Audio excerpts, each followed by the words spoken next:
C'est un jeu vieux comme le monde. À la moindre averse, on ne peut pas s'empêcher de jouer dans les flaques. Les pilotes poids lourds sont de grands enfants, tout excités à l'idée de plonger enfin dans le grand bain. Car une fois n'est pas coutume, les camions ont le privilège d'ouvrir la route. Avant les motos, avant les autos, place au gros. Seulement voilà, quand on met les roues dans la boue, il y a toujours un risque. Si comme le veut la rumeur, le Dakar vient un jour à visiter le Brésil, les camions ont ouvert la voie, avec cet avant-goût de jungle amazonienne.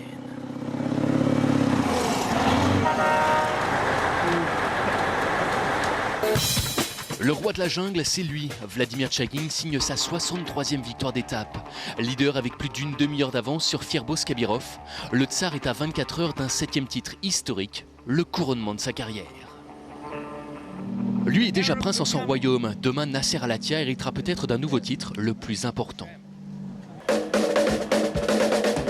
Pour 24 heures encore, le drapeau argentin flotte sur le Dakar. Demain, si tout va bien, on hissera les couleurs du Qatar, blanc et bordeaux, symbole de paix et de sang mêlés. Il est vrai que Nasser Al-Attiyah a livré un rude combat. Depuis un an, le Qatari ne pense qu'à ça. Gagner le Dakar, prendre sa revanche sur Carlos Sainz. Il sera alors grand temps de se consacrer à la préparation olympique de Londres 2012. Pour ses 5e Jeux, Al-Attiyah vise rien d'autre que la médaille d'or à la carabine. Au kilomètre 294, à mi-parcours de cette étape, Al-Attiyah signe le 3e temps, à plus de 7 minutes du leader provisoire.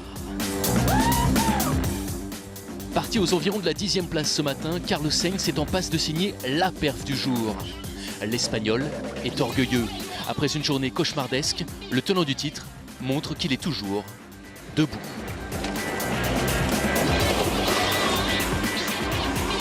Le Matador met un point d'honneur à conserver sa 3e place au général. Et c'est plutôt bien parti.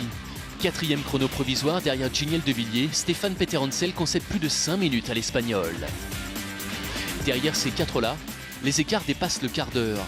Il faut dire que dans cette 12e et avant-dernière étape, les mots navigation et garder le cap prennent tout leur sens.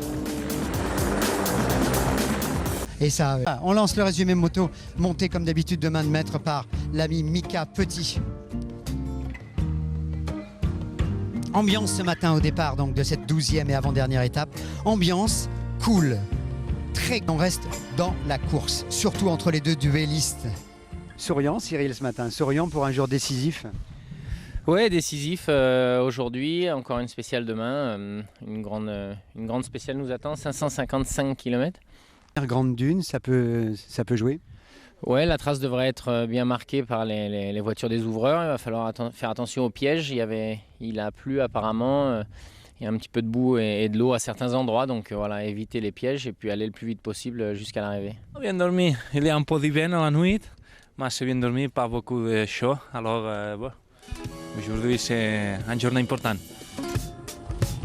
Voilà, les deux duellistes sont prêts pour la dernière grande bataille parce que demain, il y a 180 km, il peut encore se passer des choses. Mais c'est vrai qu'aujourd'hui, sur 555 km, tout pouvait se passer. Et ce qui pouvait se passer d'abord, eh bien, c'est que Cyril Després prenne l'avantage, lui qui ouvrait la route, Lucho, et Cyril a attaqué dès les premiers kilomètres, dès les premières dunes, dès les premières pistes en sable. Essayer de faire un trou, ne pas se faire recoller par Marc Coma, c'est la technique du jour. Mais vous savez, quand on est devant et qu'on a quelqu'un comme Marc derrière, du calibre de Marc derrière, c'est assez difficile. Surtout qu'il faut quand même naviguer correctement, même si l'étape a été assez linéaire et assez dans l'axe aujourd'hui. Il a 15 minutes, plus de 15 minutes 59 secondes de retard sur Marc Coma. Donc il attaque et derrière, Marc va vraiment très vite. Vue d'hélicoptère, la technique de Marc Coma, qui a déjà gagné 2 Dakar, donc on s'en souvient, eh bien, est vraiment phénoménale. Devant, Cyril Després, c'est lui qui ouvre la route. Et je parlais tout à l'heure de sa technique moto. Là aussi, c'est absolument remarquable. Ne pas se laisser embarquer par ses glissades. Voilà, et bon, Cyril, c'est un trialiste, un ancien trialiste, donc il maîtrise vraiment les appuis. Bon, c'est des gens, regardez, Cyril avait dit un tout petit peu de boue peut-être à certains endroits. Je crois qu'il a vraiment eu raison. Donc ça, c'est le kilomètre 66. Et pour certains, c'est pas terrible comme technique. Trop à l'avant, pas assez à l'arrière, trop de gaz, pas assez de gaz. On quitte les repose-pieds, on met les pieds par terre, chacun sa technique. Donc, Mathieu Serradori, donc on va saluer parce qu'il va terminé sans aucun doute 22e au classement général, c'est-à-dire le deuxième meilleur français. C'est bien, c'est vraiment très bien. Donc ensuite, après donc ce kilomètre 175, eh bien la chevauchée fantastique pour les deux duellistes continue. Marc Coma d'un côté, Cyril Després de l'autre, Chaleco qui essaie de s'intercaler, Ruben Faria aussi, mais finalement c'est Marc Coma qui va gagner cette étape. Et puis loin derrière, David Casteux et ses problèmes. Qu'est-ce qu'il y a? Qu'est-ce qui se passe, David? J'ai cassé la boîte pour la 4e fois. J'ai plus de camion de course. Le camion part au kilomètre. 45 km, il y a 550. Je suis bloqué en première. C'est fini. Je me bats, je suis déçu pour mes partenaires, pour ma famille.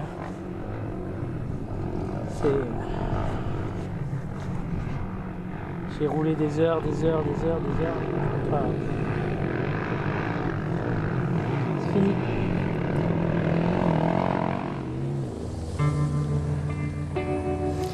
Très gros coup de moins bien pour David Casteux avec un nouveau problème de boîte de vitesse pour sa Sherco. Tranquille. En fait, Il y a un local, un Argentin qui va m'amener, on va essayer de couper et essayer de ramener la moto sur la route.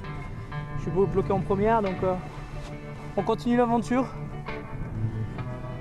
C'est vrai que Dakar, c'est vraiment une course à part.